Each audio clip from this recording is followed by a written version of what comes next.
Bismillah, Assalamualaikum warahmatullahi wabarakatuh. Bertemu kita kembali dalam podcast santai episod 12. Pejam Cilik dah 12 episod kita guys. Alhamdulillah masih diberikan kekuatan, kita kata kudrat bersama tim teknikal kita, hidayah dan juga bantuan daripada YDP Ikram Kawasan Batu. Hari ini kita bersiaran langsung di Facebook Ikram Batu macam biasa. Yang kita announce juga episod lepas di YouTube Ikram Kawasan Batu, dan ada lagi satu yang baru di Facebook Ikram Muda Batu. Sesiapa yang kita kata berumur ataupun lebih pun tak apa, tapi nak menjadi ahli kena umur bawah 35 tahun, boleh jemput jadi ahli Ikram Muda Batu. Jemput follow, like Facebook Ikram Muda Batu untuk program-program kita kata golongan belia muda yang umur lingkungan di bawah 35 tahun. Okey. Terima kasih sekali lagi kepada penghargaan kepada kita punya pendengar, penonton yang sudi support kita daripada episod 1 sampai episod 12. Kita dah kupas macam-macam perkara keagamaan, karenah di tempat kerja, suami isteri, ke mental health, politik, Palestin, suri rumah, kesihatan fizikal, macam-macam, mualaf. Jadi saya seronok episod lepas kita berbincang tentang pengalaman peribadi adik Shirin kita memeluk Islam dan sebagainya.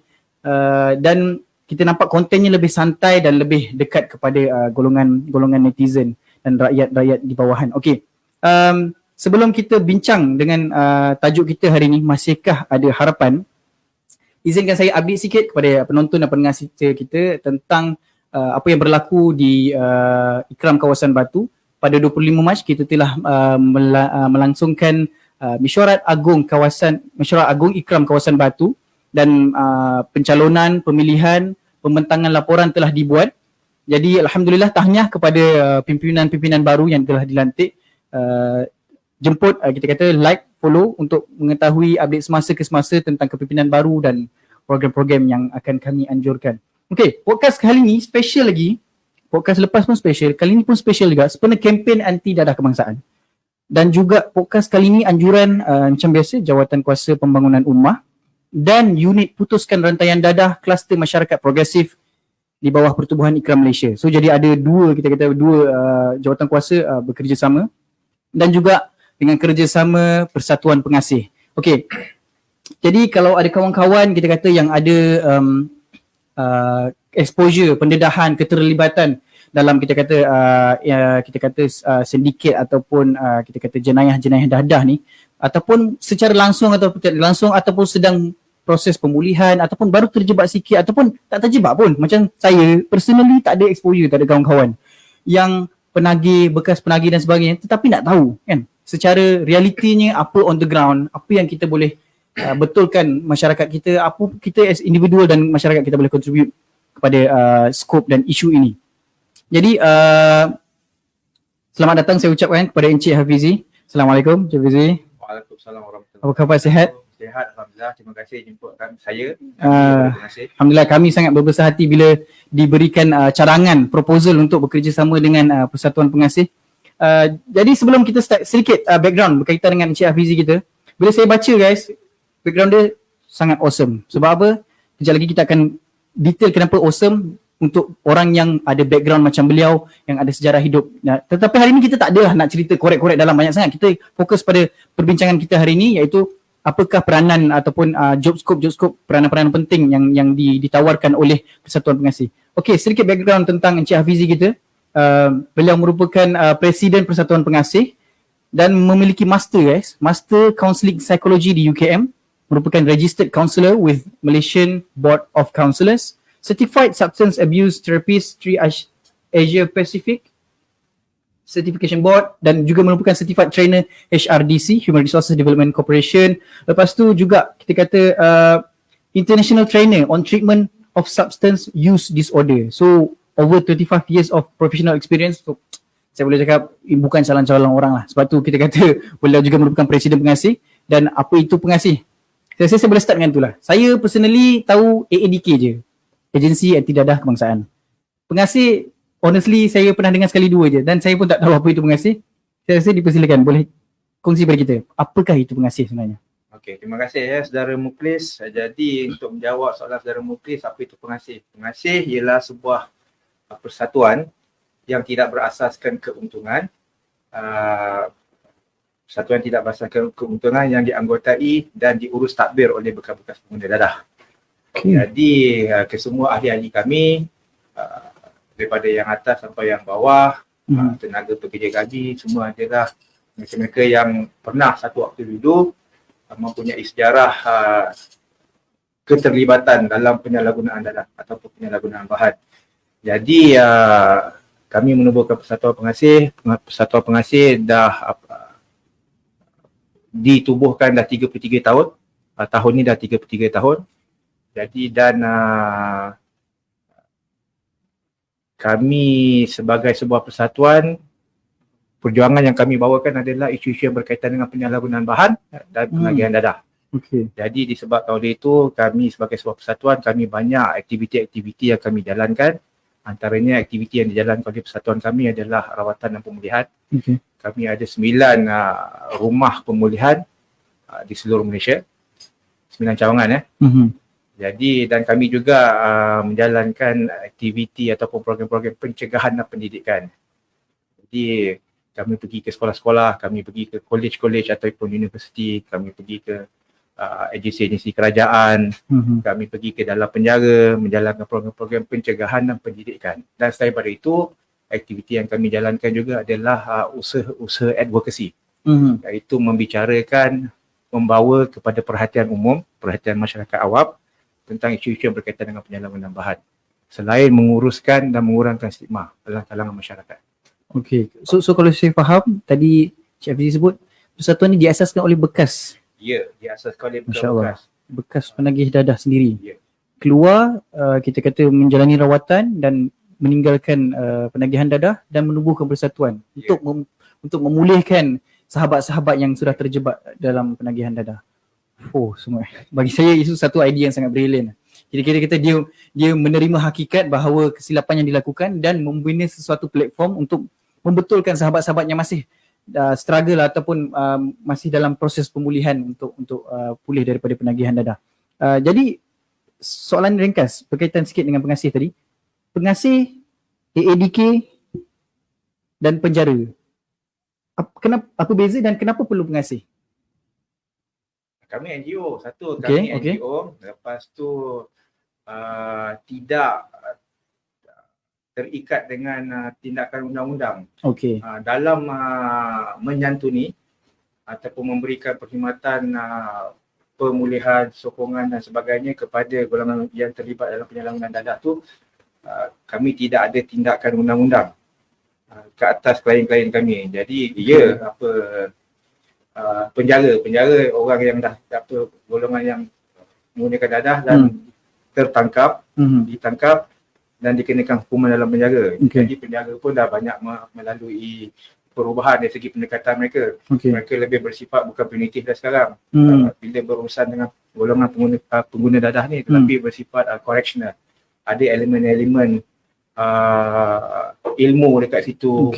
Lepas tu ada elemen-elemen rawatan dekat situ walaupun mereka dimasukkan dalam penjara atas sebab kesalahan jenayah dadah. Satu itu penjara. Kalau ADK juga menjalankan rawatan dan pemulihan.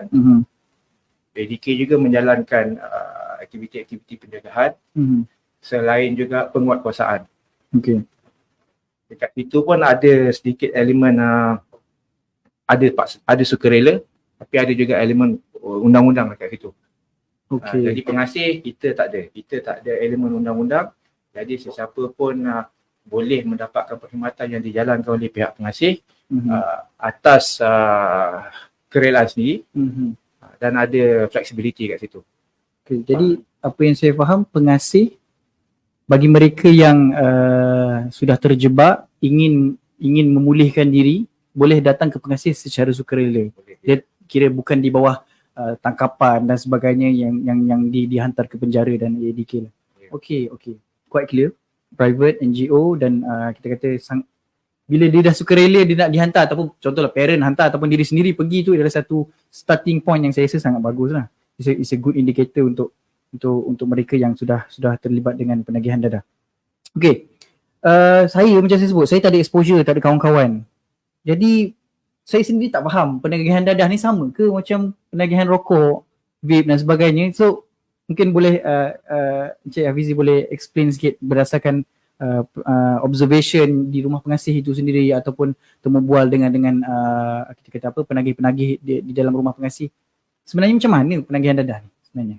Okey, penagihan ni, tarifan penagihan dadah ni adalah pergantungan yang kuat dan bersifat kompulsif terhadap sesuatu bahan sehingga menyebabkan kemudaratan dan disfungsi. Maknanya tarifan penagihannya adalah apabila seorang itu dia bergantung kepada satu bahan sehingga menyebabkan keadaannya mudarat dan mendatangkan dysfunctional tu dalam hidup. Maknanya apabila menggunakan satu bahan menyebabkan masalah dari segi perundangan, menyebabkan masalah dari segi kesihatan, menyebabkan masalah dari segi rumah tangga, ekonomi dan sebagainya. Namun individu ni gagal untuk mengawal penggunaan bahan mereka ataupun gagal untuk berhenti. Itu dan ini penagihan lah. Sebab contoh, ada je orang guna isap okok kan, orang isap vape tapi bukan penagih, dia recreational ataupun social smoker. Dia boleh kawal lagi lah. Boleh kawal. Sama alkohol. Ya. Kan. Ramai je golongan-golongan yang menggunakan alkohol kan, yang hanya menggunakan alkohol pada waktu-waktu tertentu. Ada majlis-majlis keramaian kan, ataupun sambutan perayaan. Guna pada waktu tu je. Lepas tu dan tidak menyebabkan disfungsi dalam kehidupan mereka. Tapi penagihan ni, tarifan penagihan ni pergantungan kepada satu bahan sehingga menyebabkan mudarat dan disfungsi. So maksudnya kalau dia dah ketagih tu dia boleh jadi macam-macam benda lah. Ketagih dadah, ketagih rokok, ketagih alkohol dan sebagainya. Okey. Dari segi punca ataupun faktor, saya biasa dengar je lah penagihan dadah ke gejala sosial, masalah sosial dan sebagainya, biasanya broken family, kurang kasih sayang ataupun pengaruh rakan sebaya.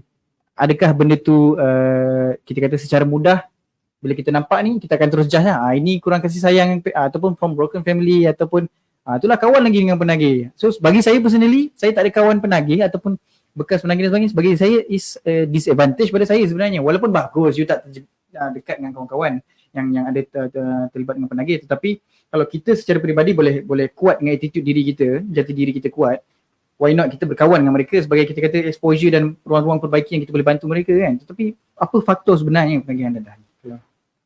Faktor yang menyebabkan penagihan dadah ni ada banyak faktor. Dia tak ada satu faktor khusus pun yang boleh menjadi sebab khusus kenapa seorang tu menggunakan dadah. Faktor yang menyumbang kepada penyalahgunaan dadah ni, penagihan dadah ni ada pelbagai. Antaranya adalah faktor persekitaran dan lingkungan. Macam saya cakap tadi, dia tak semestinya faktor lingkungan persekitaran ni, kalau ada masalah dalam lingkungan, ada masalah di persekitaran akan menyebabkan masalah dadah. Tapi faktor ni menyumbang. Kenapa saya cakap faktor persekitaran dan lingkungan ni menyumbang kepada penyalahgunaan dadah atau penagihan dadah adalah satu, availability ataupun ketersediaan dadah.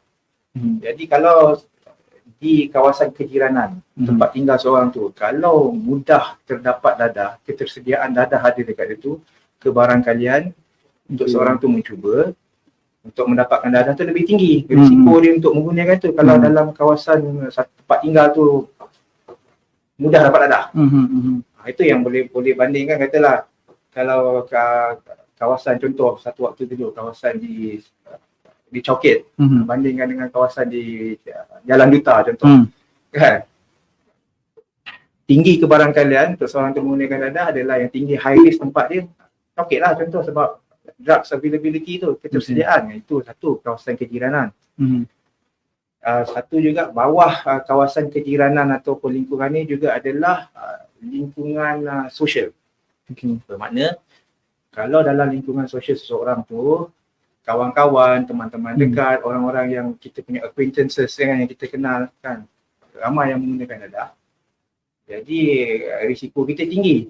Kan, itu risiko seseorang individu tu untuk menggunakan satu bahan, mencuba satu bahan tu pun akan meningkat lebih tinggi jika ramai kawan-kawan dalam lingkungan sosial itu menggunakan dadah. Jadi itu lingkungan sosial tu boleh jadilah kawan-kawan rakan sebaya, kawan tempat kerja, kawan sosial dan sebagainya. Jadi dan di bawah faktor lingkungan dan persekitaran juga boleh jadi juga faktor rumah. faktor keluarga. Okay. Yang macam apa saudara mungkin sebutkan tadi, ada yang datang daripada keluarga yang mempunyai masalah tekanan dalam keluarga, masalah rumah tangga antara ibu dengan bapa, kurang kasih sayang ibu bapa, kurang perhatian, ataupun sekitaran rumah yang tidak kondusif, kan, yang terdapat apa abuse dalam rumah tu, physical abuse dan sebagainya. Itu boleh menjadi faktor juga, iklim rumah tu. Jadi bawah faktor persekitaran dan lingkungan tu tadi saya cakap, apa faktor availability, ketersediaan dadah dalam satu lingkungan kejiranan tu. Boleh jadi juga lingkungan tadi persekitaran sosial seseorang individu tu. Lepas tu boleh jadi juga lingkungan rumah. Itu satu faktor. Okay. Faktor yang kedua adalah juga faktor diri. Selain daripada faktor lingkungan dan persekitaran yang boleh menyumbang kepada penyalahgunaan dadah, faktor diri juga mainkan peranan. Okay. Contoh faktor diri yang macam mana? Saya sebagai seorang kaunselor yang menjalankan kerja-kerja memberi perawatan kepada klien-klien yang masuk ke rumah pengasih tu, ada ciri-ciri klien yang kecenderungan dia lebih tinggi untuk terlibat dalam penyalahgunaan bahan. Antaranya ciri-ciri klien yang lemah coping skill. Lemah coping skill ni lemah dalam menangani stres, lemah dalam menangani masalah ataupun gangguan-gangguan emosi. Okay. Jadi mereka menggunakan bahan untuk menguruskan emosi mereka, untuk menguruskan tekanan hidup mereka ataupun tekanan emosi. Sebab apa? Sebab apa, substances ni, dadah ni, dia punya sifat adalah apa, merawat, dia kebaskan emosi. Dia mood altering, dia mood altering. Okay. Dia mengubah mood. Okay. Kan? Dia mengubah kita punya mood lah. Boleh buat kita rasa enam, kebas apabila berhadapan dengan tekanan tu, ataupun boleh bagi kita rasa berani ke, rasa happy ke, ada dadah-dadah yang mempengaruhi kita punya mood. Jadi bagi mereka individu yang lemah dalam pengurusan emosi ataupun tekanan, jadi mereka berkecenderungan menggunakan dadah, menggunakan bahan ni sebagai kaedah untuk menyelesaikan gangguan ni. So self-medication. Okay. Self-medicate. Self-medicate. Jadi itu salah satu kaedah perawatan kami kepada klien-klien kami adalah mengajar mereka dengan kemahiran-kemahiran pengurusan emosi, pengurusan tekanan. Jadi kita provide klien-klien kita di pengasih itu dengan coping skill dan sebagainya untuk menguruskan masalah-masalah yang bakal mendatang nanti dalam perkuliahan mereka. Okey. Kuat jelas pada saya faktor persekitaran, sosial dan diri sendiri. Jadi tadi Encik Fizi dah masuk sikit tentang kaedah perawatan. Mungkin boleh further explain secara end to end lah. Kadang-kadang orang nampak je nak ataupun masyarakat secara literalnya nak merawat penagih. Tetapi from where to start, and then apakah the whole program punya processes, dan bila kita tengok mana yang kita kata perlu disesuaikan, macam tadi ada kekurangan ataupun kelemahan untuk mengawal emosi, jadi kena lebihkan kepada kawalan emosi. Jadi mungkin Encik Fizi pun boleh share juga jenis-jenis penagih yang ada di dalam rumah pengasih itu sendiri dan macam mana disesuaikan dengan rawatan tu. Panjang tu saya jawab. Okey, kita okey bagi orang umum faham. Jadi macam ni. Jadi penggunaan dadah, penyalahgunaan dadah ataupun penggunaan dadah ni dia berbeza daripada individu kepada individu yang lain. Jadi walaupun seorang individu itu menggunakan dadah ataupun tertagih dengan dadah, tetapi corak penggunaannya, corak tertagihannya berbeza. Katalah kalau saya dengan saudara mungkin isap dadah sama-sama. Kan? Tapi cara saya menggunakan dadah dengan kerosakan-kerosakan yang disebabkan oleh penagihan dadah saya ini berbeza, tak sama dengan saudara mungkin. Contoh, kita punya background berbeza, kita punya personality berbeza, kan? Kita punya lokasi tempat kita tinggal berbeza. Jadi ni semua mempengaruhi apa kesan penagihan dadah tu kat tadi kita. So jadi pendekatan yang kami gunakan di Perkasih ni dia bersifat individualistik, individual. Dia menangani kerosakan-kerosakan yang disebabkan oleh penagihan tu berdasarkan tahap keparahan yang berbeza antara individu ke individu yang lain. Itu satu. Jadi dan kami di Pengasih, kami percaya bahawa menangani masalah penagihan tu kita kena tangani secara keseluruhan diri individu. Masuk pengasih, kalau objektif je, kita masuk pengasih ni nak berhenti dadah. Objektifnya apabila seorang klien tu ataupun seorang individu tu masuk pengasih, dah tak guna dadah pasal dalam pengasih tak ada dadah. Maknanya dah capai lah objektif tu, berhenti guna dadah. Berhenti isap dadah, berhenti minum dadah, berhenti telan dadah, berhenti suntik dadah, berhenti duduk dalam pengasih tu 1 hari, 2 hari, 3 hari, 4 hari, seminggu, 2 minggu dah berhenti, tak ada dadah. Tapi ramai dia yang keluar lepas tu dia terjebak balik, dia relapse sebab perawatan seorang yang menggunakan dadah tu dia haruslah bersifat holistik, bersifat keseluruhan. Maknanya masuk mendapatkan rawatan tu kita kena tangani perawatan dari sudut komponen-komponen tadi tu, emosi dia, lepas tu cara pemikiran dia, lepas tu kesihatan fizikal dia, kesihatan mental dia, lepas tu lingkungan sosialnya, hubungan dia dengan keluarga. Jadi tu perawatan tu haruslah bersifat holistik. Jadi pendekatan yang kami gunakan di pengasih ini dipanggil ni biopsychosocial spiritual modality. Ini adalah modaliti rawatan penyalahgunaan dadah yang memang berasaskan pembuktian, evidence based. Biopsychosocial and spiritual modality. Maknanya kami tangani seorang klien tu dari sudut biologi dia. Dan kesan biologi, kesan penagihan, kesan dadah badan dia, biologi dari segi fizikal dia lah, sistem tubuh badan dan sebagainya kan. Jadi itu satu aspek, biologi aspek kan, biological aspect. Yang kedua ada psychological aspect. Maknanya bagaimana gangguan emosi itu ditangani, bagaimana pola pemikiran, corak pemikiran seorang klien tu kita betulkan balik kan.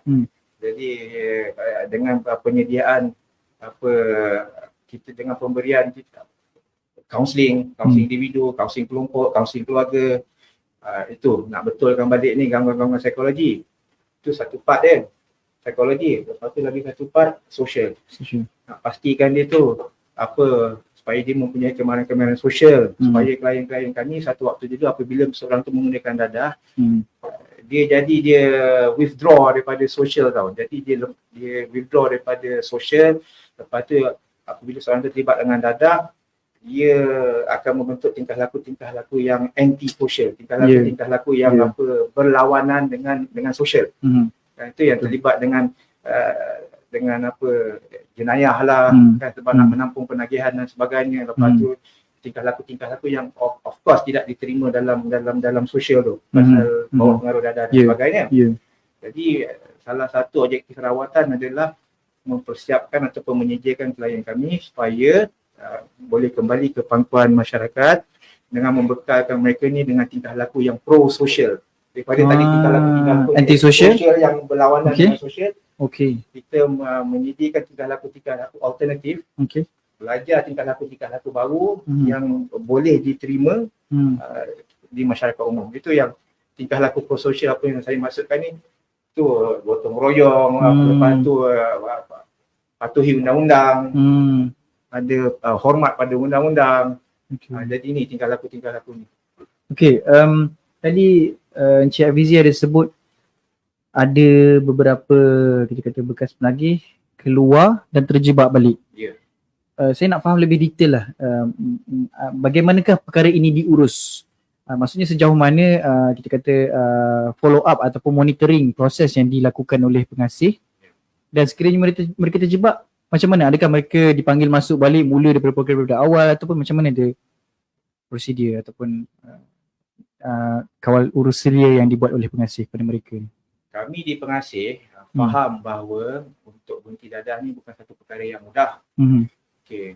Lepas tu dah ada konsensus pun daripada masyarakat umum kan, daripada golongan-golongan yang menyediakan rawatan pembunuhan dadah ni, dan daripada saintis-saintis berdasarkan kajian yang melihat bahawa penagihan ni dia adalah satu keadaan perubatan. It is a medical condition yang bersifat berulang dan disamakan dengan penyakit kronik. Jadi penyakit dadah ni dia bersifat berulang, boleh dia satu keadaan perubatan yang bersifat berulang dilihat sebagai satu penyakit kronik. Maknanya penjagaan dalam kepulihan ni dia haruslah bersifat long term. Sebab bagaimana kita menguruskan satu penyakit kronik. Jadi seorang tu tidak mendapat kesembuhan dengan hanya masuk dalam menjalani satu episod rawatan pemulihan di rumah pengasih atau di mana-mana pusat rawatan pemulihan, lepas tu sembuh. Okay. Kan? Jadi kerana dia dilihat sebagai satu penyakit kronik, jadi perawatan itu dia kena diuruskan berterusan.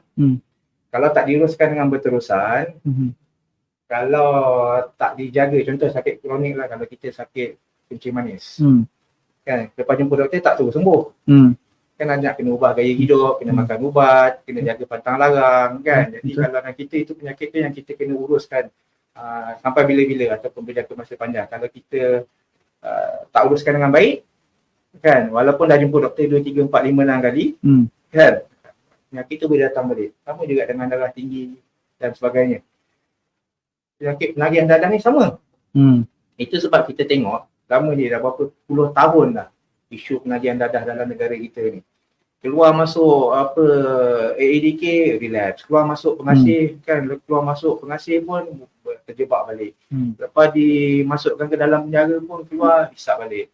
Jadi ini rawatan tu bukan hanya habis selesai apabila dia masuk dalam pusat rawatan pemulihan tu. Dia haruslah bersifat jangka masa panjang dan kena jaga tu. Jadi itu yang memerlukan sokongan yang berterusan. Ada yang perlu rawatan tambahan. Lepas keluar daripada pusat-pusat rawatan pemulihan ni, mereka perlu rawatan follow up. Rawatan follow up ni bolehlah jadi dia jumpa kaunselor ke seminggu sekali, ataupun jumpa clinical psychologist seminggu sekali ke. Ada gangguan-gangguan psikologi ataupun gangguan mental disebabkan dadah-dadah jenis sekarang yang ada menyebabkan halusinasi dan sebagainya, paranoia dan sebagainya, dan simptom-simptom psikosis ni, simptom-simptom gangguan mental ni, dia tidak habis bila selesai menjalani rawatan di pusat-pusat pemulihan. Kadang-kadang dia bersifat panjang. Jadi ada yang memerlukan ini rawatan yang bersifat psikiatri ni, walaupun selepas selesai menjalani program rawatannya dengan kami di pengasih dan di mana-mana tempat lah. Jadi ini yang dimaksudkan dengan dengan rawatan yang berpanjangan, rawatan yang berterusan. Rawatan tu boleh jadi macam saya cakap tadi, rawatan profesional, psikologis dan psikiatris dan kaunselor dan sebagainya.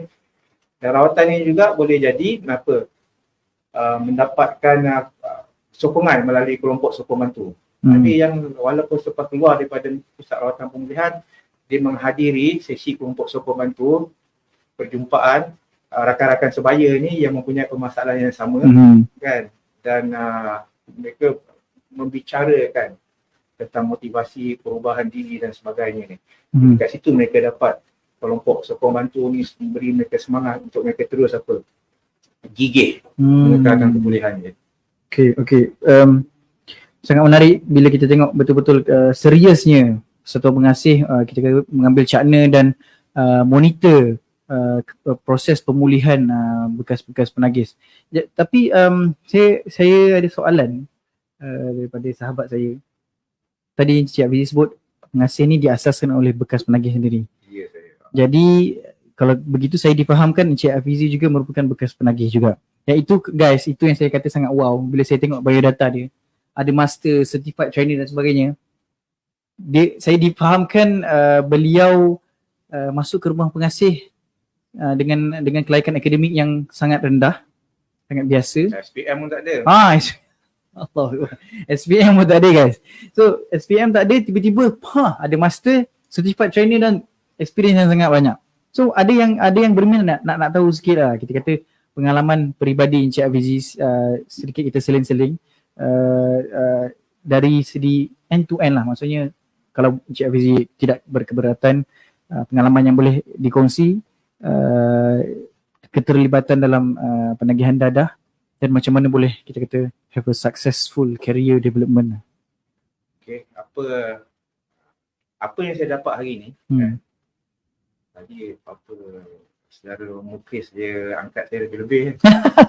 Tapi itu secara personal, saya secara personal sebab saya macam saya sebut, saya tak ada sahabat yang kita kata terjebak dan sukses macam ni. So bagi saya is nilah recognize punya nilah.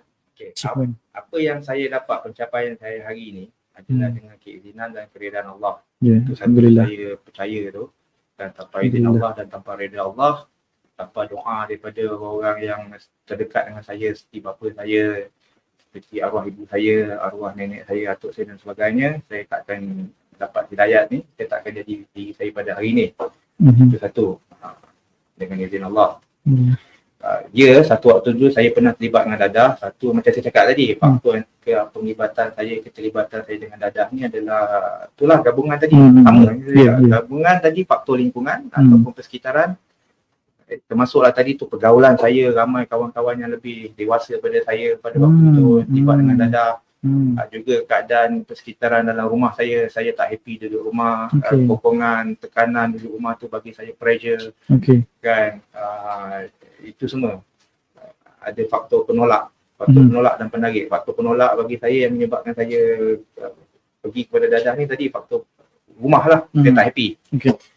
Lepas tu yang faktor penarik ni yang mendekatkan saya pada dadah ni kawan-kawan lot. Saya waktu tu umur 13 tahun. Saya mula terlibat dengan dadah 13 tahun, memberontak tingkatan 1. Dan kawan-kawan saya walaupun saya 13 tahun, kawan-kawan saya ramai yang lebih dewasa, lebih tua daripada saya. Saya kawan dengan budak Form 4, Form 5. Kan, saya 13 tahun. Lepas tu budak 15 tahun. Ni payung besar. Kan. Jadi jangan sini. Jadi kat situ lah kan. Exposure kat situ. Brother-brother sini dah cuba macam-macam perkenalkan saya dengan macam-macam. Tapi saya yang pergi kat situ. Itu satu faktor persekitaran dengan lingkungan. Yang kedua tadi juga faktor menyebabkan terlibatkan dadah ni faktor diri. Saya cakap tadi kan. Ada pengaruh daripada saya punya faktor personality diri saya. Itu satu tahap kematangan memang tak matang lah kan. 13 tahun tak matang. Lepas tu yang dapat satu saya memberontak tu.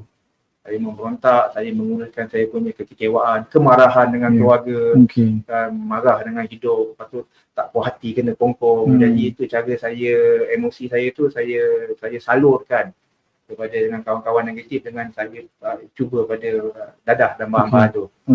Tapi memang saya tahu faktor diri tu pun tinggi pada saya sebab walaupun saya mula pengalaman episod pertama saya dengan dadah umur 13 tahun, tapi saya mula isap rokok 11 tahun. Jadi bayangkan 11 tahun dah darjah 5 dah isap rokok. Saya try cuba berkali-kali. Cuma tak jadi perokok tegar sebab. Tapi sering lah, seminggu sekali, seminggu 2 kali, seminggu 3 kali, contoh macam tu kan. Jadi kat situ saya dah sedar saya ni faktor diri suka kepada risiko negatif, tahap ingin tahu tu, ingin membuat kan, tapi dalam bentuk negatif. Itu gabungan tadi faktor diri saya dengan faktor dalam lingkungan tadi, kawan-kawan, faktor rumah. Jadilah kan jumpa pula dadah, ketersediaan dadah depan mata, kawan-kawan yang ramai yang menggunakan dadah, jadilah. Jadi bila dah terlibat dengan tu, masalah disiplin banyak, kena buang sekolah, ponteng sekolah. Jadi saya gabungan dua tu, bukan masalah ketagih dadah je, tapi masalah tingkah laku pun. Pergaulan yang menyebabkan saya banyak kemudaratan dalam hidup pada waktu tu. Jadi kena buang sekolah. Lepas tu kena tukar sekolah. Ibu bapa saya ambil keputusan hantar saya ke Kuala Pilah Negeri Sembilan. Saya sekolah di Kuala Pilah Negeri Sembilan daripada KL, tukar. Kat situ tak ada monitoring. Kat situ sama, saya punya kecenderungan cari kawan-kawan yang sama, yang sewaktu dengan saya. Satu sama frekuensi dengan saya. Jadilah lagi, walaupun saya dah berpindah lokasi, dari segi geografi dia kan, tapi saya masih tak ubah sikap diri saya, sendiri tu. pemikiran saya tak ubah, kecenderungan saya tak ubah, kawan-kawan saya cari. Walaupun kawan-kawan fizikal yang ada yang dekat KL ni saya dah tinggal, tapi saya cari kawan yang sama je. Kan, cuma berbeza muka, berbeza wajah, berbeza fizikal dia, tapi kecenderungan sama. Jadilah balik. Jadi dah teruk apa semua, kena buang sekolah kan. SPM pada tahun tu, tahun 1994 saya punya SPM. Memang dah isap dadah teruk lah, memang gagal lah kan. Memang gagal, saya waktu tu dapat gagal lah. Tak ada SPM, isap dadah teruk saya dengan hidup dadah saya sampai kena tangkap. Pada kena tangkap, pernah masuk lokap, lepas tu pernah masuk penjara riman, pernah kesalahan memiliki dadah, menggunakan dadah dan memiliki dadah. Sampai dah itu tahun saya kena tangkap tu, waktu saya 19 tahun. Jadi lepas tu ibu bapa saya ambil keputusan hantar saya ke Pengasih. Saya masuk pengasih tahun 1997. Jadi bila saya masuk dalam pengasih ni, saya dapat motivasi kan. Lepas tu saya ambil keputusan bila saya seronok duduk di pengasih, saya rasa dihargai, saya rasa berguna. Soalan masa pengasih tu macam mana boleh masuk? Masuk yang boleh masuk tu polis yang tangkap saya, arwah dah pun nama dia Sub Inspector Sabtu, polis yang tangkap saya dekat Seremban tu. Dia yang mencadangkan, polis ni dia yang mencadangkan pada keluarga saya, sumbatkan saya dan penjaga dulu, dia bagi saya belajar 1 bulan lebih. Lepas tu dan hantar saya ke pengasih. Dia yang cadangkan pengasih, dia yang bagi nama pengasih tu. Jadi sepanjang saya dalam riman tu, saya punya keluarga, ibu bapa saya dia buat ni lah, dia buat research apa tu pengasih, dia tanya prosedur nak masuk pengasih. Jadi lepas saya keluar daripada penjaga tu masuk pengasih. Jadi itulah, bila kat pengasih ni saya tengok ramai dalam kalangan kawan-kawan saya yang sama dengan saya ni, satu waktu itu menggunakan dadah boleh berubah dan boleh memajukan diri, dan saya dapat konsep tentang kepuliaan.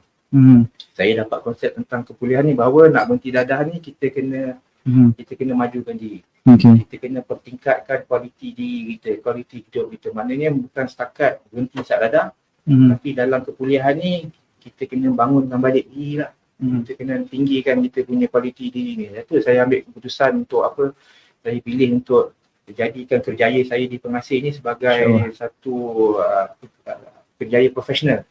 Bila saya ambil keputusan saya nak jadikan kerja di pengasih ni sebagai satu laluan kerjaya profesional ni, buat saya ambil keputusan untuk saya kembali menyambung pengajian.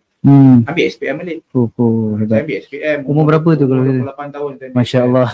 Masya-Allah. Tapi memang mula-mula memang saya malu, rasa doubt. Saya rasa was-was, boleh ke aku ni. Orang ramai tahu aku nak ambil SPM ni. Umur keluar pengasih umur berapa? Saya tak tahu, saya lepas habis program pengasih setahun setengah, saya terus volunteer. Saya duduk pengasih, saya jadi sukarela dalam pengasih, saya masih bantu-bantu dalam pengasih. Ni walaupun program waktu saya dah habis. Di program waktu setahun lebih saja. Ya, setahun setengah saya pada waktu tu. Jadi itu yang saya ambil SPM balik pada waktu tu kan. Jadi memang malu awal-awal, tapi saya fikir-fikir balik. Aku isap dadah tak reti nak malu. Aku buat jahat satu waktu tu tak reti nak malu. Ni aku nak buat baik nak malu. Ambil SPM nak malu. Ambil lulus. Saya terus masuk universiti sampai habis lah. InsyaAllah. Itu dia pendengar, penonton, saya sedikit insaf lah sebenarnya. Kalau dengar umur 19 dah kena tangkap, masuk penjara, kira kalau ikut kan macam dah tak ada harapan lah, gelap masa depan. Mungkin ada hikmahnya, betul saya cakap apa masuk penjara dan sebagainya. Tadi kan secara mungkin tanya tentang apa penjara, sebut tentang penjara, sebut tentang EDK, sebut tentang pengasih. Ada hikmah dia. Saya memang percaya setiap perkara pasti ada hikmah dia. Walaupun keburukan yang kita lalu kan pasti ada hikmah. Saya belajar semayang dalam penjara. InsyaAllah. Disebabkan nak jadi sebab tu, saya masuk penjara umur 19 tahun kan. Memang takut lah. Waktu tu memang takut kan sebab dalam penjara kan. Macam-macam lah. Waktu saya datang kat situ sebab takut tu, didorong rasa takut, saya ingat Tuhan, ingat Allah. Ya Allah tolong selamatkan aku, ya Allah tolong bagi aku jalan keluar kan, tolong pelihara aku dalam ni kan. Saya pun tak nak masa tu rapat dengan nenek, dengan atuk, tak nak dia meninggal tak dapat jumpa dan sebagainya. Lepas tu belajar semayang tu. Datang tu saya jumpa buku. Buku Mari Semayang Lelaki, ada gambar lukis kan. Tulis dengan Rumi tu, niat-niat semayang, doa kunut dan sebagainya, takbiratul ihram aku nak baca. Itu saya hari-hari saya habiskan masa tengok buku tu. Dan saya start semayang dalam tu. Sebab takut. Dia orang boleh takut tu, tapi dah ada banyak masa peluang belajar semayang dalam tu. InsyaAllah. Dan doa yang betul-betul saya panjatkan masa dalam penjara. Saya ingat lagi. Selamatkan saya. Tolong cari jalan keluar. Tolong bagi saya jalan keluar. Itu bagi saya, itu pentingnya kena ada kita kata pendedahan ataupun kawan-kawan seperti Encik Afizi, yang supaya kita saya yang sudah terdidik dengan cukup didikan agama, kasih sayang keluarga yang cukup, lebih menghargai apa yang kita dah ada. Dan kita nampak orang yang ketakutan, tak nampak masa hadapan, putus harapan, tempat bergantungan, hanya berserah balik pada Tuhan. Begitu juga kita yang kita kata masih ramai lagi yang belakang kita, support kita walaupun apa musibah yang kita hadapi, musibah keluarga, kewangan dan sebagainya, dengan keadaan hidup sekarang yang sangat mencabar. Yang penting jangan lupa kita berbalik pada Tuhan. Saya setuju sangat tu. Kita memohon bantuan daripada Yang Maha Esa, Yang Maha Berkuasa. Okay, saya rasa kita boleh move ke to another scope juga, iaitu dari segi individual dan masyarakat. Tapi ada soalan. Ada daripada Wan Hidayat tu. Wan Hidayat dia tanya macam mana cara nak bantu selamatkan kawan yang terlibat dengan dalam. Selain daripada kita terus cakap, pergilah Rupa, terima kasih. Selain daripada tu, maksudnya personal effort apa yang boleh dilakukan? Satu, Wan boleh bagi sokongan pada kawan yang terlibat dengan dadah. Yang kedua, Wan sebagai kawan, Wan juga kena ada informasi ataupun maklumat berkaitan dengan penyalahgunaan bahan ni, sebab ekosistem rawatan pemulihan dadah ni luas kan. Ekosistem rawatan pemulihan dadah ni luas. Jadi dan rawatan untuk ketagihan dadah ni dia bukan hanya dijalankan ataupun disediakan oleh pengasih saja. Itu kita ada ADK, kita ada NGO lain, kita ada kelompok-kelompok sokong bantu yang lain. Lepas tu juga ekosistem rawatan ni bukan hanya dijalankan oleh NGO tapi juga oleh golongan profesional yang menjalankan kaunseling ketagihan dadah, kaunseling penagihan dadah ni, kaunselor profesional ataupun clinical psychologist yang profesional, tapi dia punya penghususan dalam membantu klien-klien yang ada isu penagihan dadah. Begitu juga dengan rawatan psikiatri. Ada kawan-kawan kita yang terlibat dengan dadah mempunyai simptom-simptom psikosis ataupun gangguan yang memerlukan rawatan dari sudut medication, perubatan. Jadi itu sebab sebagai seorang kawan, Wan, kita kena ada maklumat-maklumat ni kan, supaya kita tahu apa sesuai nak rujuk pada mana tu kan. Ada orang tak mesti masuk pengasih dulu, dia kena masuk dapatkan rawatan psikiatri dulu ataupun rawatan perlu ubat-ubatan dulu. Contoh ada yang perlu jumpa kaunselor dan sebagainya. Jadi dengan maklumat tu kita dapat membantu kawan kita yang terlibat dengan dadah dengan lebih berkesan dekat situ.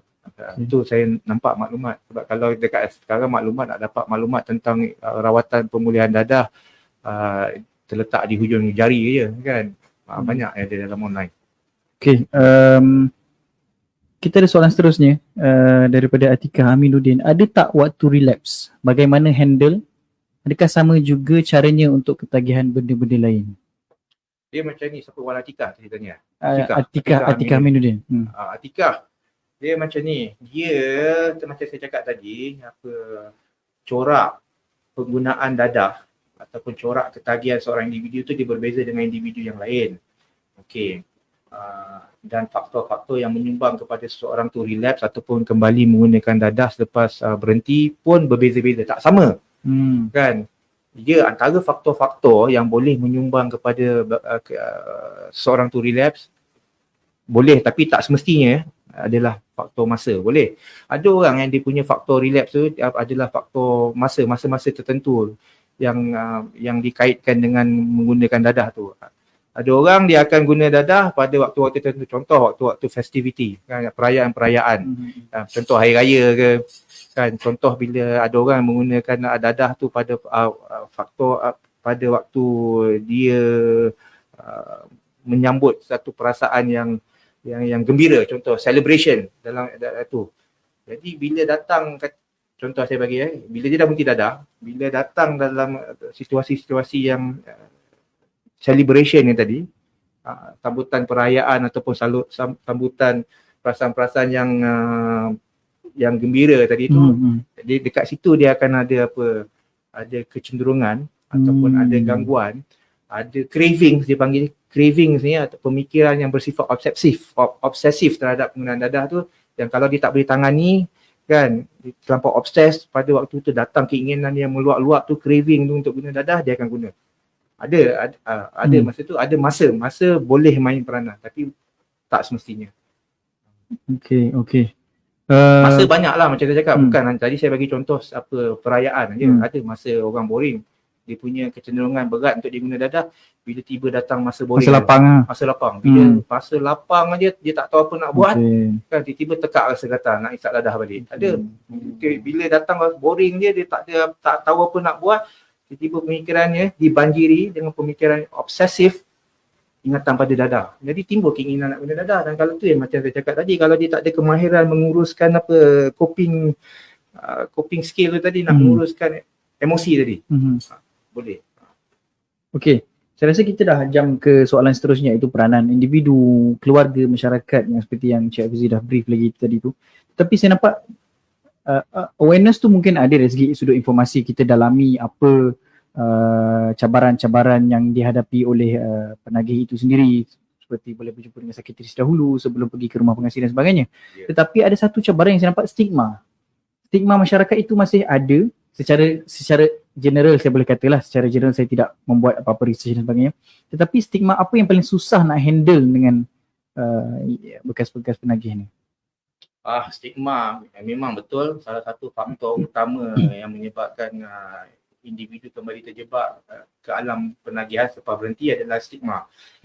Stigma dan diskriminasi. Apa contoh bentuk stigma dan diskriminasi yang boleh saya bagi dekat sini adalah pemikiran bahawa, anggapan bahawa once an addict, always an addict. Kan? Sekali dah jadi penagih, sampai bila-bila kau jadi penagih. Kan? Jadi itu tak betul. Kan? Itu salah, satu anggapan yang salah. Saya dah lihat sepanjang saya dengan pengasih ni dah 27 tahun, saya dah lihat ramai dah yang mampu berubah, ramai yang mampu keluar daripada kancah pemulihan dadah dengan pengasih ataupun bukan dengan pengasih. Ada yang melalui tadi NGO lain juga. Kan ada yang keluar daripada penjara pun terus dikekalkan kepulihan dia. Ada yang kena tangkap dengan polis sekali, lepas tu dia dah serik dah, tak nak buat lagi, dia terus kekalkan kepulihan dia. Jadi poin dekat sini, apabila seseorang tu terlibat dengan dadah, jadi penagih dadah, dia tak selama-lamanya akan kekal jadi penagih dadah tu. Dan untuk berhenti daripada menggunakan dadah ni, menagih dengan dadah ni adalah satu perkara yang tidak mustahil, yang boleh dicapai oleh semua orang. Kan? Penagihan dadah ni boleh dirawat. Jadi tapi sebab kita dah lama dimomokkan, dimomokkan dengan slogan-slogan yang bersifat stigma dan mendiskriminasikan golongan penagih dadah. Contoh slogan-slogan seperti penagih dadah bangkai bernyawa sampah masyarakat. Kan? Jadi memang maksud dah berpuluh tahun lah. Jadi kat situ yang orang kaitkan penagih dadah dengan tingkah laku dengan kesan-kesan negatif ni. Jadi tak salah masyarakat juga, selain daripada dimomokkan dengan kempen-kempen slogan-slogan tu, tindakan yang dibuat sendiri oleh pengguna dadah tu bawah pengaruh dadah. Bila dah guna dadah kan dia tidak mampu untuk berfikir dengan waras, dengan mengamuk dia lah, dengan sikap agresif dia lah, dengan maki-maki dia lah, contoh kan, dan sebagainya. Jadi ini menyumbanglah kepada stigma dan diskriminasi tu. Jadi itu satu contoh dia. Lepas tu yang kedua, stigma dan diskriminasi juga boleh datang bukan hanya pada masyarakat kepada pengguna dadah, penagih dadah tu. Yang melihat once an addict, always an addict. Tapi datang dari diri penagih juga, individu tu. Dia pun ada stigma tentang penyakit dia pun ada stigma tentang diri dia. Aku susah nak berhenti, aku penagih, aku orang tak ada yang sayang aku. Jadi ini yang salah satu cara yang kita cuba untuk bangkitkan semangat, motivasi bahawa nak ubah stigma. Kerja pengasih ni satu, nak reduce stigma ataupun nak cuba untuk ubah stigma masyarakat umum ni, yang kita buat kerja-kerja advokasi ni lah salah satu cara ni. Keluar podcast, keluar di public ataupun di social media ataupun media-media akhbar kan, yang kita cakap tentang isu ni supaya orang boleh nampak bahawa penagihan dadah ni boleh dirawat. Itu penagih dadah ni boleh berubah. Jadi kat situ boleh reduce stigma. Dan selain daripada itu beri motivasi, tunjukkan contoh dan tauladan kepada bekas-bekas pengguna dadah ni, kepada mereka yang sedang menggunakan dadah ni, bahawa kita boleh berubah. Kat sini pun boleh reduce stigma datang daripada diri seorang individu yang menggunakan dadah tu juga. Okay, mungkin boleh kita detailkan sikit dari sudut bila sebut mereka dah keluar pulih, tapi dari sudut peluang pekerjaan. Adakah kita kata peluang kedua pada industri pekerjaan ni ada untuk mereka, dan bagaimana? Macam contoh saya, walaupun saya tak ada stigma pada penagih, saya percaya apa pun kesalahan penagih ke perokok ke dan sebagainya, mereka berhak diberikan peluang kedua, tetapi kita masih berhati-hati. Kita ada borderline dengan mereka. Jadi kita kata apakah interlinkages antara mungkin rumah pengasih itu sendiri ataupun bekas penagih itu sendiri yang memberikan jaminan mereka betul-betul serius untuk pulih dan betul-betul serius untuk mencari peluang kedua. Okey, tentang peluang kedua ni, tentang stigma, dia ada saya bagi dua senario kat sini lah. Satu, memang masih ada lagi majikan-majikan ataupun yang tidak dapat menerima, yang tidak mahu mengambil risiko untuk mengambil bekas-bekas pengguna dadah ni lepas selesai menjalani rawatan atau lepas keluar daripada penjaga, pada pengasih dan sebagainya untuk kembali bekerja. Ada kan, sebab tak ada jaminan kat situ yang tidak akan buat balik. Okay. Dan kita pun pernah ada pengalaman orang yang keluar lepas tu sepatutnya interview kerja, borang-borang memohon kerja, minta mereka untuk declare. Pernahkah? Betul. Crime dan sebagainya kan. Betul. Itu adalah HR polisi. Dengan sebarang aktiviti jenayah. Pernahkah anda dipenjarakan? Pernahkah anda terlibat dengan salah guna dadah? Kan? Jadi dalam dilema itu. Sebab tu polisi HR, polisi pekerjaan, polisi sumber manusia, polisi negara kan. Jadi kat situ aja polisi tu dah mendiskriminasi kan peluang pada bekas guna dadah ni. Jadi ditelan mati mak di luar mati bapak, nak tipu kan, nak sembunyi, nak bagi ke nak honest. Honest pun nanti kena reject. Tipu pun boleh kantoi kan. Nanti bila dah kerja lepas tu dia check background. Kantoi. Habis tu ada satu senario kat situ. Lepas tu satu senario lagi, saya juga lihat sekarang dah berlaku peningkatan dari sudut awareness, kepekaan umum, keprihatinan umum terhadap isu salah guna dadah ni, yang bahawa mereka yang menggunakan dadah ni adalah orang yang terlibat dengan penyakit. Dan orang yang masalah dadah ni adalah masalah penyakit atau masalah perubatan. Jadi wajar untuk dia bagi peluang. Nanti kita didatangi oleh ramai business owners dan majikan-majikan yang berminat untuk mengambil budak-budak kita, klien-klien kita untuk bekerja dengan mereka.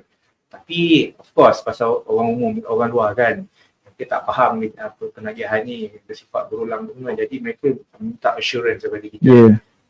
Boleh, kita memang minat nak bagi peluang kedua pada klien-klien masih, tapi boleh tolong pantau tak? Tolong boleh bantu kita tak macam mana nak pantau, sebab macam mana nak kenal pasti simptom-simptom kalau mereka mula terjebak, mereka gunakan dadah dan sebagainya. Kat situ kita bekerjasama dengan majikan-majikan ni, kita provide majikan-majikan ni dengan manpower, dengan tenaga kerja, bekas-bekas klien kami yang berminat nak bekerja dengan majikan ni. Tapi pada masa yang sama kita juga pantau lah, adalah kaedah pemantauan dia. Maknanya kita buat kerjasama dengan majikan ni bahawa pekerja-pekerja yang di bawah pengasih ni, yang bekerja dengan majikan ni, kena lapor diri pada pengasih seminggu sekali. Kan? Ataupun pegawai daripada pengasih pergi tempat kerja pantau. Kan? Jadi dekat situ. Kalau ada lain macam aja, kita boleh lakukan intervensi. Bagi saya fair untuk majikan-majikan di luar sana, bergantung pada kita kata polisi masing-masing. Tetapi bagi saya masih ada ruang peluang kedua buat mereka dengan kerjasama pengasih ataupun apa-apa NGO yang menawarkan pemulihan buat bekas-bekas penagih. Kerjasama ini bagi saya perlu diteruskan dan perlu dieratkan untuk kita kata mengubah stigma masyarakat kita. Dan bila orang sebut tadi Cik Fizi dah sebut evidence based. Jadi untuk bekas penagih, boleh tak Cik Fizi kongsikan sikit some of the success stories daripada klien-klien yang dah tinggalkan penagihan dadah dan diorang berjaya selain daripada Encik Fizi. Selain pada saya ramai Okey. kan, ramai yang keluar daripada pengasih, lepas tu start their own business, menguruskan bisnes sendiri, lepas tu bisnes dia maju kan. Lepas tu maju satu, lepas tu dia pula jadi majikan kepada ramai pekerja bawah dia, 20-30 orang. Dia ambil jugalah. Ambil. okey. Saya ada Oh, bekas Masya Allah. pasar pengasih. Ini saya bagi tahu lah, tapi yang sama-sama lah. Ada 3 sahabat dalam pengasih ni. Satu Abdul, dia masuk menjalani rawatan pemulihan di pengasih tahun 2001. Dia ingat lagi. Okey. Kan? Yang klien ni, nama dia Hafiz. Okey. Saya tak nak lagi. Ya. Jadi, menjalani rawatan di pengasih 2001. Okey. Waktu tu umur dia baru 18 tahun, 17-18 tahun. Lebih kurang umur Encik Fizi. Okey. Lepas tu dalam tu, dia bentuk persahabatan. Dia ada kenal lagi 2 orang yang sama-sama menjalani rawatan dengan dia. Lepas tu, dan dia maintain persahabatan friendship tu daripada 2001 sampai dia keluar pengasih, dan sampai sekarang sampai mereka bertiga ni, mereka mempunyai satu minat yang sama betul-betul tu, yang berkaitan dengan komputer, digital, komputer dan sebagainya, mass communication tu semua. Yang tiga sahabat ni, dia tubuhkan satu company sampai sekarang. Company dia dapat bisnes memang maju, memang terkenal di tingkat antarabangsa. Lepas tu bawa pengurusan mereka, bantu orang lain lagi, XX bekas pengasih ni dapatkan pekerjaan. Ini salah satu success story yang menjadi kebanggaan pada saya lah. Sampai sekarang, tahun ni pada 2021 sampai sekarang berjaya mengekalkan pemulihan dan berjaya dalam bidang kerjaya. Lepas tu ada lagi yang bukan bawah pengasih tapi bekas pengguna dadah, yang selepas berhenti pada dadah, kembali sambung pelajaran sampai dapat doktorate. Masya Allah. Cara? Belum sampai jadi clinical psychologist. Okey. Sampai dapat PhD ada beberapa orang. Ada yang sampai dapat PhD, lepas tu bekerja dalam bidang ni. Jadi PhD in clinical psychology, yang dia pula melakukan kerja ni dalam lebih profesional. Tapi orang tak tahu. Dia bekas penagih dadah satu waktu dulu kan. Sekarang dia doktor. Orang datang jumpa dia. Dan dia lebih matang, lebih bijaksana, wise. Tahu apa contoh lah. Bagi saya baru sikit success story yang dikongsikan oleh Encik Fizi. Ialah salah satu bukti untuk kita mengubah stigma masyarakat, walaupun tidak mustahil, walaupun memakan masa yang agak panjang kerana sudah berpuluh-puluh tahun kita menggunakan slogan-slogan yang agak negatif yang kita berikan kepada penagih dadah ataupun bekas penagih dadah. Tetapi kita tak boleh generalize satu, dan peluang kedua itu masih tetap ada. Dan bekas penagih itu sendiri yang memberi peluang kedua kepada sahabat-sahabat ataupun alumni-alumni baru yang keluar daripada rumah pengasih. Jadi saya rasa sebagai kita closing ataupun summary yang kita dapat pada hari ini adalah masyarakat, individu, keluarga masing-masing mempunyai peranan yang sangat penting. Selain daripada rumah pengasih, peranan untuk kita kata mengubah stigma, membuka peluang pekerjaan, memberi harapan baru, career development dan sebagainya. Selain daripada attitude dan jati diri bekas penagih itu yang betul-betul ingin berubah, kita juga perlu memberikan ruang dan platform kepada mereka untuk memiliki hidup yang lebih baik atas apa pengajaran-pengajaran yang telah didapat semasa berada di dalam, maupun di penjara ataupun di rumah pengasih. Okey, saya rasa kita dah berada di penghujung rancangan. Kita dah tak ada soalan di Facebook dah. Sedikit seperti biasa setiap episod, selagi mana kita belum berhenti mendapatkan berita-berita berkaitan dengan krisis dan perang di Palestin, teruskan doa-doa kita, kunut nazilah kita. Saya ada pergi ceramah baru ni. Ceramah itu berkongsikan kita kata penduduk di Gaza ataupun di Palestin sendiri, mereka sanggup menghadapi peperangan ini, dan bekalan yang disediakan oleh mereka sanggup menghadapi peperangan ini sepanjang 2 tahun, guys. So kalau mereka sanggup berlaparan demi mempertahankan agama, begitu juga bekas penagih yang sanggup kita kata struggle melalui proses pemulihan untuk memiliki peluang kedua untuk mengubah hidup mereka, masyarakat dan keluarga mereka. Apatah lagi kita yang, bagi saya yang agak selesa, yang kurang diuji seperti mana mereka di Palestin, di Gaza dan juga di rumah pengasih dan sebagainya. Jadi teruskan kita doa sesama kita untuk memiliki hidup yang lebih baik. Dan sedikit info berkaitan dengan kempen Semarak Ramadan, anjuran ikram kawasan Batu telah dilancarkan ketika mesyuarat agung kita baru itu, iaitu pada 25 Mac. Jemput follow, like yang belum follow dan like Facebook Ikram Kawasan Batu untuk mengetahui isu-isu semasa, program-program semasa yang dianjurkan oleh kami khusus sepanjang Ramadan. Podcast nanti pun kita akan buat, bulan Ramadan nanti pun kita akan buat podcast juga. Kita tak nak sentuh tentang fik-fik Ramadan seperti biasa, kita nak sentuh lebih membumi dan lebih bawah untuk masyarakat awam dan masyarakat netizen dan sebagainya. Okey, kita jumpa lagi dalam episod akan datang. Terima kasih sekali lagi pada penonton, pendengar yang setia support kita daripada dulu sampai sekarang.